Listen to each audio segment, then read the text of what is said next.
Hello दोस्तों, मेरा नाम है पवन जोशी। मैंने अपना मास्टर्स एनआईटी वारंगल से कंप्लीट किया है 2020 में। 2018 मेरा जॉइनिंग था, तो 2018 से 2019 तक एक साल तो मैंने कॉलेज में ही मतलब कॉलेज में ही था। नेक्स्ट ईयर मेरा इंटर्नशिप था, तो मेरा टाटा मोटर्स में इंटर्नशिप हुआ था और मेरा लोकेशन पुणे था। तो अभी मैं आपके साथ कुछ चीज़ें शेयर करूँगा।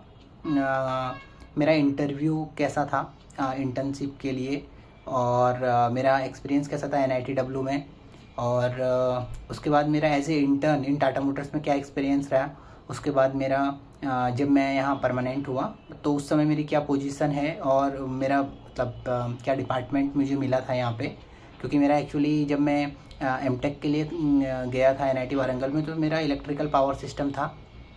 तो टाटा मोटर्स के अंदर अभी मेरा क्या अभी करेंटली डिपार्टमेंट है, और मेरा क्या सजेशंस है जूनियर्स के लिए जो भी मतलब किसी भी ऑटोमोबाइल इंडस्ट्री या उसमें जाना चाहते हैं या काम करना चाहते हैं।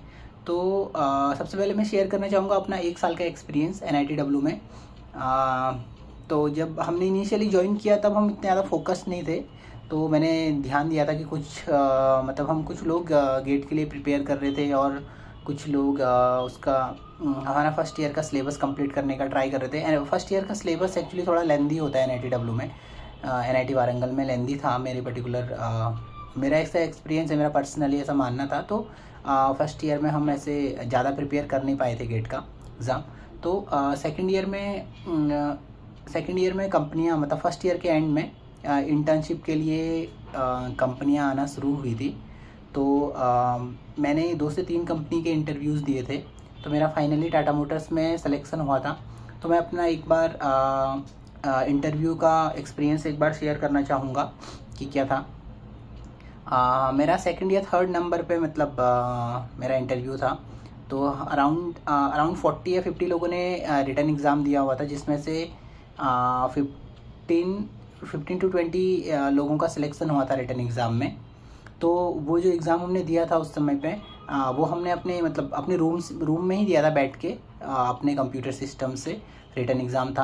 अराउंड 3 आवर्स का वो एग्ज़ाम था, जिसमें एप्टीट्यूड और बेसिक इलेक्ट्रिकल की चीज़ें पूछी गई थी। तो उस एग्ज़ाम से पहले एक्चुअली मैंने एक टेस्ट सीरीज़ भी ज्वाइन करके रखी हुई थी। उस टेस्ट सीरीज़ में मैं एप्टीट्यूड की प्रैक्टिस करता था, ताकि कोई भी किसी भी इंटरव्यू का, किसी भी कंपनी का रिटन एग्ज़ाम हो तो उसमें एप्टीट्यूड में स्पीड बनी रहे। तो वो एक मुझे बेनिफिट मुझे लगा है, जो मुझे लगता है कि हर किसी को करना चाहिए। कि हमने अपने फर्स्ट ईयर में, जब भी हम मास्टर्स कर रहे हैं, अगर आप जॉब करना चाहते हो, अगर आप PhD के लिए जाना चाहते हो तो फिर वो दूसरा सिनेरियो। अगर आप किसी कंपनी में जॉब लेना चाहते हो तो आपको कोई ना कोई टेस्ट सीरीज ज्वाइन कर लेनी चाहिए, जैसे टेक्स्ट बुक या ऐसी किसी प्लेटफॉर्म से, ताकि आप अपना एप्टीट्यूड और इंग्लिश को, और बेसिक इलेक्ट्रिकल, एप्टीट्यूड इंग्लिश और बेसिक इलेक्ट्रिकल, आप लोगों को गेट के टफ क्वेश्चंस नहीं करने हैं, आपको नॉर्मल एप्टीट्यूड क्लियर करना है। तो एप्टीट्यूड और बेसिक इंग्लिश के लिए कोई टेस्ट सीरीज ज्वाइन कर लो। तो उस टेस्ट सीरीज़ से मुझे काफ़ी फ़ायदा हुआ था। तो ठीक है, तो अभी मैं इंटर्नशिप, जब मेरा इंटरव्यू हुआ था इंटर्नशिप के लिए, तो मेरा इंटरव्यू एक्चुअली शुरू के 9 मिनट में ही ख़त्म हो गया था। तो 9 मिनट में उन्होंने मतलब बेसिक जो भी मेरे रेज्यूमे में था वो सारी चीज़ें पूछ के उन्होंने बोल दिया कि okay Pawan, now we will tell you. तो फिर मुझे स्ट्राइक किया कि हाँ, कि 9 मिनट में, मतलब 9 minutes are very less time, and I felt like that they are not getting interest in my profile or in my resume। तो उस पॉइंट ऑफ टाइम पे जब मुझे रियलाइज़ हुआ कि हाँ, चीज़ें सही नहीं हो रही हैं, तो मैंने खुद ही उनको इनिशिएट किया बात करना। मैंने I told him that sir, electrical does not mean just the transmission and power generation and distribution. In the electrical branch we have studied a lot of other things like the coding in MATLAB, artificial intelligence, fuzzy logic systems, and these are the things what we can implement in in automobile sector also, like artificial intelligence and machine learning। तो ऐसे ही मैंने उनको 3-4 examples और उनको बताया कि electrical सिर्फ power system या जनरेशन ट्रांसमिशन से रिलेटेड नहीं है, दैट इज ए वास्ट, मतलब उसमें बहुत बड़ा स्कोप है इलेक्ट्रिकल में ही। और हमने इतने सारे सब्जेक्ट्स पढ़े हुए हैं कोडिंग के, और कोडिंग के, और जो नई रिसेंट टेक्नोलॉजीज़ हैं, artificial intelligence, machine learning, AI, ये सब, फजी लॉजिक सिस्टम। तो मैंने उनको जब ये सब एक्सप्लेन किया तब उन्होंने मेरे मतलब उसके बाद उन्होंने इंटरेस्ट दिखाना शुरू किया मेरी प्रोफाइल पे, और तब उन्होंने मुझसे क्रॉस क्वेश्चंस करना शुरू किया। तो इस तरीके से तब मेरा इंटरव्यू चला था 30 to 35 मिनट्स, और अराउंड 1 या 2 वीक में रिजल्ट आया था। तो मेरा इंटर्नशिप के लिए सिलेक्शन हो गया था टाटा मोटर्स में।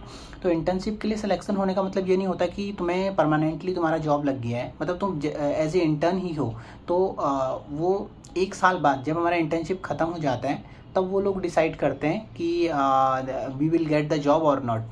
तो इंटर्नशिप का मेरा एक्सपीरियंस मैं शेयर करना चाहूँगा। तो मैं इलेक्ट्रॉनिक्स, टाटा मोटर्स के अंदर मेरा इंटर्नशिप इलेक्ट्रॉनिक्स डिवीज़न के अंदर मुझे मिला था। इलेक्ट्रॉनिक्स, टाटा मोटर्स के अंदर बहुत सारे डिवीज़न है, पावर सिस्टम भी एक डिवीज़न है, इलेक्ट्रॉनिक्स एक डिवीज़न है, व्हीकल इंटीग्रेशन और ओडीटी एक डिवीज़न है। तो इस तरीके से बहुत बहुत सारे डिवीज़न है, सेपरेट डिवीजन। एडवांस इंजीनियरिंग भी एक डिवीज़न है। तो मेरा इलेक्ट्रॉनिक्स डिवीज़न में मुझे इंटर्नशिप ऑफ़र हुई थी। तो मैंने इंटर्नशिप में मेरा प्रोजेक्ट था इलेक्ट्रिकल व्हीकल्स के ऊपर पे। तो इलेक्ट्रिकल व्हीकल्स के ऊपर मेरा प्रोजेक्ट, वो प्रोजेक्ट मैं एक अलग सी वीडियो में शेयर करूँगा कि एग्जैक्टली मेरा क्या प्रोजेक्ट था। तो जो मेरा प्रोजेक्ट था सेम मतलब टाटा मोटर्स में वो था इलेक्ट्रिकल व्हीकल के चार्जर के ऊपर। हमें एक्चुअली क्या करना था, हमें एक सिमुलेटर बनाना था जो सिमुलेट करे इलेक्ट्रिकल व्हीकल को। तो electrical vehicle and charger simulator नाम से वो टॉपिक था। तो हमने एक इलेक्ट्रिकल व्हीकल का सिमुलेटर बनाया था, कंप्लीट सिमुलेटर, जिसमें एम्बेडेड सी का कोड किया हुआ था, एम्बेडेड सी और कोडिंग, और उसमें हार्डवेयर कंप्लीट हमने बनाया हुआ था। तो एक दूसरी वीडियो में, तो इंटर्नशिप का जो पहला ईयर था वो तो बहुत ब्रिलियंट था। मतलब उसमें वो सबसे ज़्यादा लर्निंग था, क्योंकि उसी टाइम पे हम बहुत ज़्यादा हार्डवेयर के साथ डील कर रहे थे, और टाटा मोटर्स का कैंपस भी काफ़ी बड़ा है, तो हम वो कैंपस भी पूरा घूम रहे थे। और फर्स्ट ईयर में ही इंटर्नशिप के मैंने गिटार की क्लासेस भी सीखी यहाँ पुणे में। तो फर्स्ट ईयर हमारा इंटर्नशिप का काफ़ी हैपनिंग था। उसके बाद कोविड एक्चुअली स्टार्ट हो चुका था। तो उस टाइम पे फिर हमारा ज्वाइनिंग एक्चुअली 2021 से था, जनवरी 2021 से। बट कोविड की वजह से उन्होंने वो 1 ईयर उसको डिले कर दिया। तो हमारा ज्वाइनिंग फिर 2022 में हुआ, जनवरी 2022 में। उसके बाद 1 साल मेरा जो मेरा इंटर्नशिप का टाइम था वो तो एक डिवीज़न में था, इलेक्ट्रॉनिक्स डिवीज़न में। तो जो नेक्स्ट मेरा डिपार्टमेंट था वो चेंज हो गया। मतलब जो परमानेंट मुझे जब उन्होंने ऑफ़र किया तो मेरा डिपार्टमेंट चेंज होके ओडीटी हो गया। ODT means outdoor testing. तो वहाँ पे हमें व्हीकल टेस्टिंग करनी होती है एक्चुअली। तो उसके लिए हमारे पास डिफरेंट टूल्स होते हैं और डिफरेंट इंस्ट्रूमेंट्स होते हैं जिनकी हेल्प से हमें व्हीकल को टेस्ट करना होता है। और मेरा डिवीज़न उसमें है अभी करेंटली कनेक्टिविटी डिपार्टमेंट। तो मतलब ओडीटी डिपार्टमेंट के अंदर कनेक्टिविटी एक डिवीज़न है, तो कनेक्टिविटी के अंदर मैं काम करता हूँ। तो अभी करेंटली जो मैं काम कर रहा हूँ वो रिलेटेड है पोर्टल से रिलेटेड है। कि जब हमारे पास बहुत सारी गाड़ियाँ हैं, जैसे टाटा मोटर्स की गाड़ियाँ, थाउजेंड्स ऑफ थाउजेंड गाड़ियाँ हैं, तो वो गाड़ियाँ पूरे ऑल ओवर द इंडिया अगर मूव करती हैं, तो हमें क्या करना होता है, हमें उन गाड़ियों को ट्रैक करना होता है। ट्रैक मीन्स हम इस तरीके से कि एक पोर्टल है हमारे पास, सेंट्रलाइज्ड पोर्टल है जहाँ हर एक गाड़ी हमको दिखती है। तो हर एक गाड़ी का, क्योंकि लाखों करोड़ों गाड़ियाँ मूव कर रही हैं, तो हमें हर एक गाड़ी का डेटा मिल रहा होता है।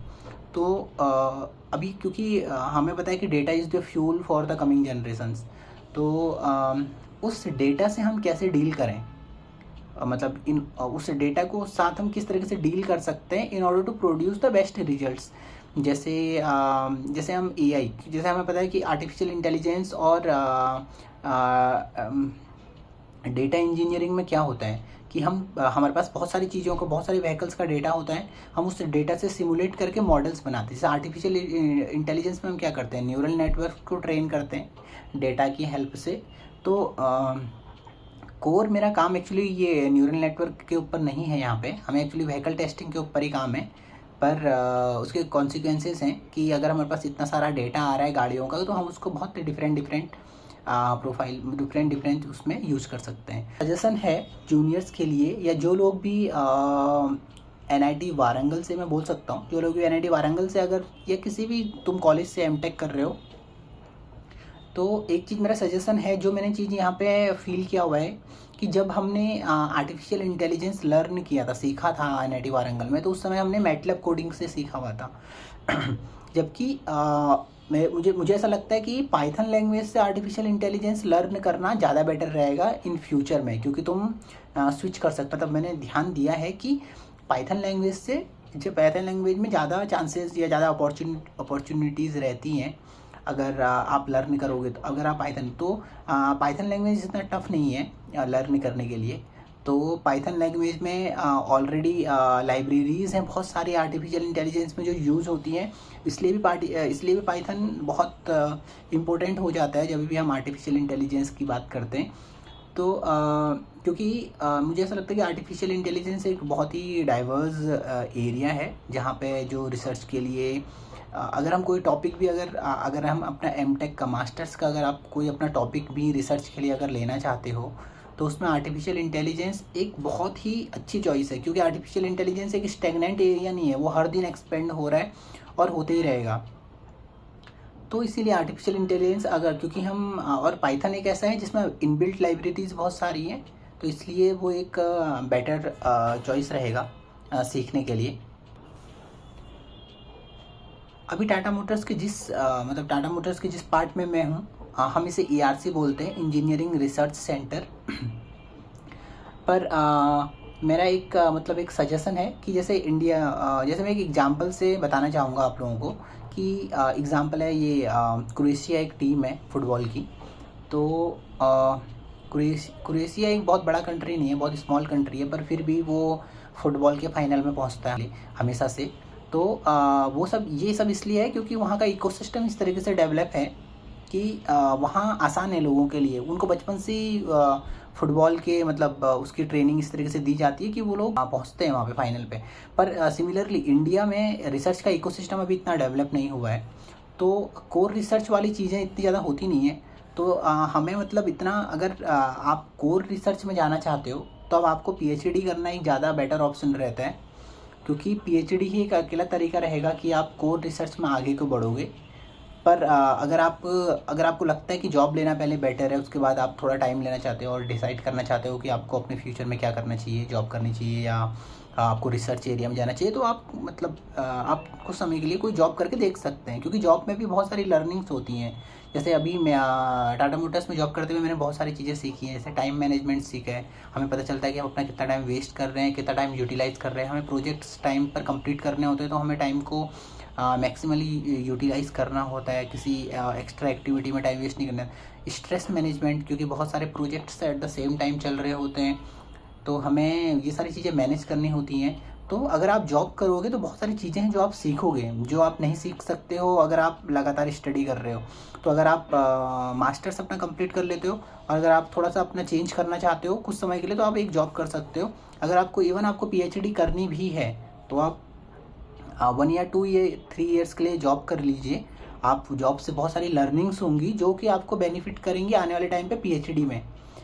मुझे ऐसा लगता है कि अगर हम कंटिन्यूसली पढ़ते ही जा रहे हैं, जैसे अगर हमने अपना बीटेक किया, एमटेक किया, PhD किया, तो शायद हम उस वाले एरिया से अनटच्ड हैं, जो कि ये जॉब वाला एरिया है। और हमें कुछ ऐसे एक्सपीरियंसेस हैं जॉब वाले एरिया में जो कि होना ज़रूरी है, ऐसा मेरा मानना है।